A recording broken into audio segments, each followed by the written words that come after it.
Okay, so today we're gonna learn about chapter 24, which is preventing accidents and emergencies. So chapter 24 and chapter 25, they are uh, really easy. It's just the basic knowledge of how do you prevent accidents and emergencies that happens at the workplace, and what are the basic things that you should be knowing when it comes to protecting health and safety at the workplaces. So, going with chapter 24, preventing accidents and emergencies. So, nowadays we have seen, I mean, in the previous chapter, we have already seen what kind of accidents and emergencies could happen when we say, accidents and emergencies with respect to workplaces. So, nobody expects an emergency or an accident in the workplace because it happens it's just an accident. It do happens.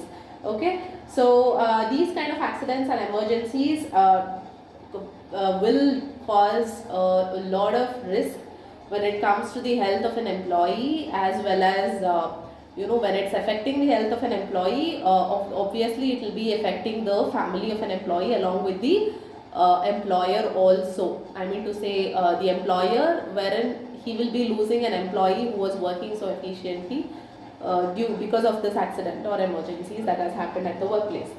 So accidents and emergencies at workplace is nothing but we can call it as an event which is unplanned, okay, or unintended. Nobody is planned or nobody was intended to cause that particular accident to happen. It was something which was unplanned and unintended, which has happened at the workplace, and which is the reason why few of the employees have to suffer because of that. Okay, so when they ask you what is an accident, when it with respect to the workplace, you can say accident is a at a workplace is an event that is unplanned or unintended and unexpected that happens at that particular workplace. Okay, so such accidents causes minor to severe kind of injuries, and sometimes it could also lead to loss of lives of the employees. Okay, so taking precautions in order to prevent these kind of emergencies, or precautions to save the employee who has undergone this injury because of this emergency or the accidents that has happened at the workplace is very very important. Okay, so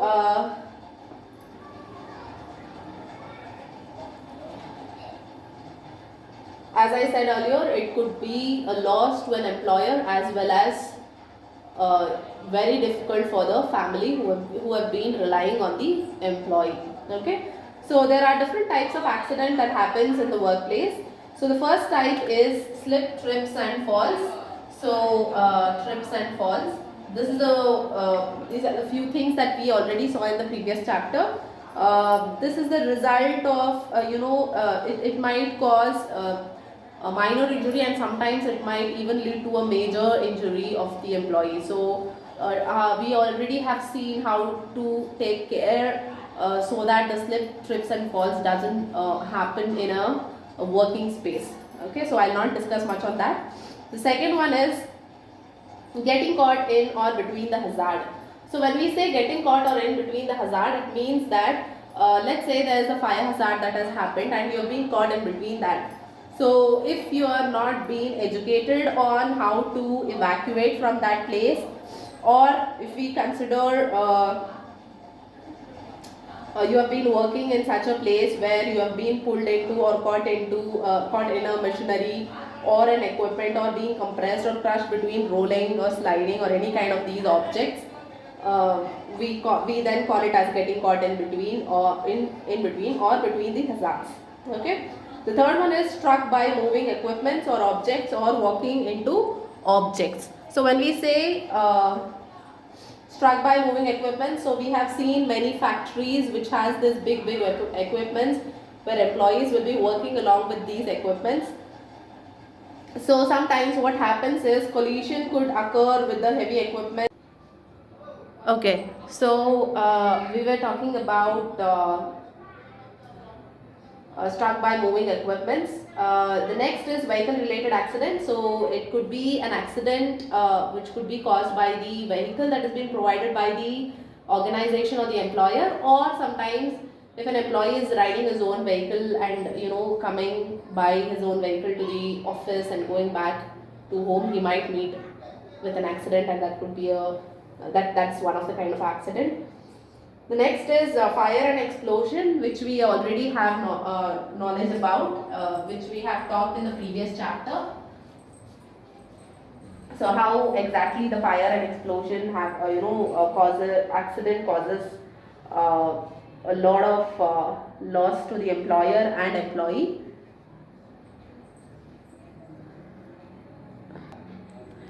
So after that we have violence. Violence is a person could be subjected to violence at the workplace by somebody who is senior to him, or somebody who is at the senior most post. So they might cause violence to this person, or like giving some tensions, or stressing him out or something like that, which can also lead to a kind of physical injuries or something. Structural collapse. So this is a kind of accident that occurs when the entire structure like wall or roof collapses and falls on the workers, thereby causing injury for them. Chemical spillage is where some factories they do produce some kind of product which has to be done with the use of chemicals. So if there is any chemical spillage or any chemical gases which is being leaked, that might cause injuries for the employees working there. Electrical accidents, it's nothing but the shock or the burn falls that that is being suffered by the employee. Then cuts and lacerations. This is the reason of cuts and lacerations to the body of an employee is because the employee is not being trained to use the equipment effectively, and the second one is if the employee it's been not given any safety guidelines to be followed while using the machines, and also the safety equipments to be worn before using the large equipments. Safety dresses or gloves or something like that to be given, which they have not, and they have not trained him to very well to use that very effectively. The next topic is natural hazards and other types of emergencies. So when we say natural hazards, that could also be a kind of accident that might happen, wherein here it is not being caused by the employee who's working there, or an employer, or by any machines or chemicals which is being present in the workplace. So this happens naturally. So some of them are listed here. Meteorological. When it comes under meteorological, it is the heavy rains or floods, tsunamis, droughts, etc. Geological, it could be landslides, earthquakes that happens, or volcanic eruptions. And when we say biological, it could be gas leak or fires, etc. So these kind of natural hazards can be kind of accidents that occurs and end up in emergencies. There are some man-made disasters also. Some of them are toxic gas release, chemical spills, radiological accidents, explosions, civil disturbances, and workplace violences. So the next topic, which is very important, is prevention, which is very important. Now we have seen all different kinds of accidents that could happen at the workplace. The best way to avoid these accidents is to take the prevention measures. Now prevention of accidents is we do prevent certain accidents by taking some safety rules that is being followed at the area where we work, the workplace, or some precautions that need to be taken by the employer as well as employee. Okay, So few of the prevention measures that is being given here in order to prevent accidents are as follows. The first one is employer must provide workers with the protective equipment such as safety goggles, then other kind of coats or something that he could wear whenever he is using some machineries to avoid dangerous explosions. Then reminding employees to be vigilant. The third is removing clutters and putting it out of the way so that it will not stop, or it will not end up in fall or any kind of accident for the employee. Okay. Then effective procedure for dealing with employees grievances, like which might end up in fights or quarrels that could happen between the employees. The next is you have to give a good kind of training, and you have to keep a clear signage, wherein I said in the previous chapters, that is signage is nothing but keeping the signboards wherever it is necessary, so that it will give a lot of knowledge of what it is exactly they are trying to or intended to inform you. And also access to the necessary safety equipments should be known by the employees who's working there. Regular risk assessment has to be taken care by the employer, so that if there is anything that they have missed out, they could easily equip that in order to overcome the accidents. And preparing a proper emergency action plan, which should be including the following thing that I'll be telling you right now, is very, very important. If there is no emergency plan, we cannot say that we have taken some prevention measures. The prevention measures will include the emergency plans, because emergencies and accidents could happen anytime, anywhere. Okay. As we said, it is unplanned, unintended, unexpected. So if we are thorough with the emergency action plans, then we will not be in a situation where we panic, and which might even make the situation worse. Okay. So following the emergency action plans that should be included, there should be an emergency evacuation plan which is ready, and employees should have knowledge about that. There should be a clearly marked and well lit unobstructed evacuation routes.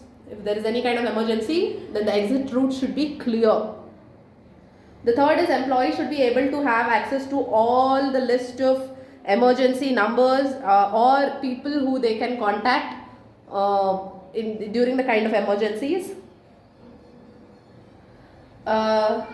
Procedures of employees to shut down during the critical plant or operation, or fire extinguisher, or knowing how to operate fire extinguisher, or perform any other essential services before evacuating, should be clearly communicated.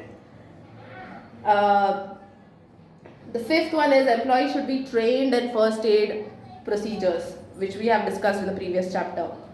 Then when we say emergency, practice of emergency drill is very, very important, and we have to make sure that in case of fire emergency or any kind of explosion emergencies, fire alarms are giving a kind of signal wherein what is the next step that they have to do, recognizing the alarm, and then what is the next step. Then the last is employer should have a reporting system in place of all the accidents. That is an immediate reporting person where they can report it whenever they find some accidents has occurred. The next topic is handling accident. Now let's say there is an accident that has been occurred. How do you handle it? So which is very, very important. So handling accidents here, any organization that takes appropriate workplace safety precautions and measures to avoid injuries will have this handling accident thing. Okay, that is, these include these are nothing but handling accidents. In case of how an employer responds to the accident can also make a difference, wherein it makes difference in saving the employee's life and saving the workplace as well as the business also. Okay. So there are certain protocols that they have to follow when it comes to handling accidents at the workplaces. So some of the protocols are as follows. The first one is care for the affected employees. So if there is any employee who has been affected by the accidents that has happened, so employee safeties come first. So the person who has got injured or who has been through this accident should be given the preliminary treatments.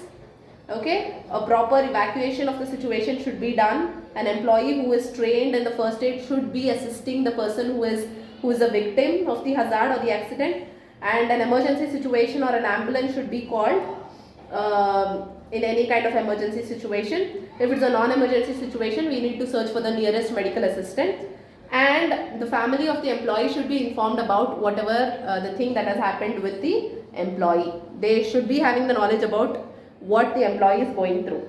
Okay. The second important protocol is secure the scene and evacuate. So when any kind of accident occurs, you have to make sure that the accident site should be blocked, so that nobody else could enter and become a victim for the accident. And you have to securely evacuate all the employees, so that going further there are no employees who will be infected by this accident. The next protocol is proper reporting of the accident. After ensuring the employee safety and all the employees are out of the accident place and there is nobody there, and once everything is done, you have to report the accident properly. That is how exactly it caused, and what could be the reason. You have to prepare a document for that, and doing this will give you more information, so that you could use this information, and you can implement even more important protocols that is necessary, so that this kind of hazard, if happens again, what is the other procedures that we can follow, so that we will end up in no victims which has been harmed in case of the hazard. Okay. Then establish a return to work program, wherein it's something like a flexible arrangement that should be designed for the employees who has been the victim for the accident, giving them certain additional you could say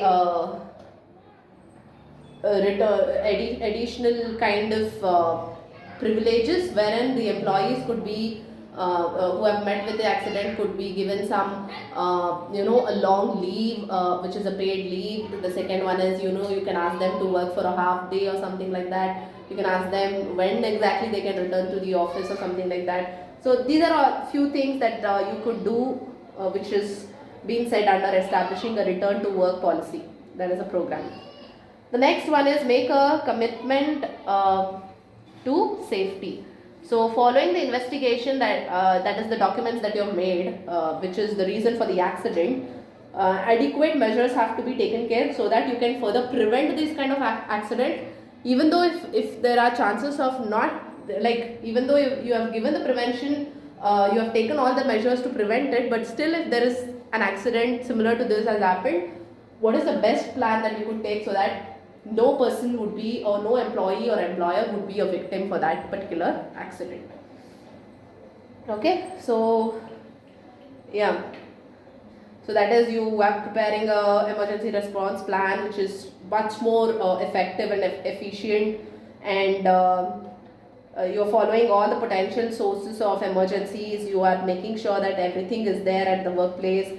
You will be giving a proper training for all the employees, and so that everybody whoever is working there has the knowledge of what to do when any kind of these emergencies occurs. So these are few things that you have to make sure you have to take care about in order to prevent the accidents and hazards that happen in the workplace. So this was all about chapter 24, which is preventing accidents and emergencies. Okay, so if you have any questions, you can ask me in the group. Thank you.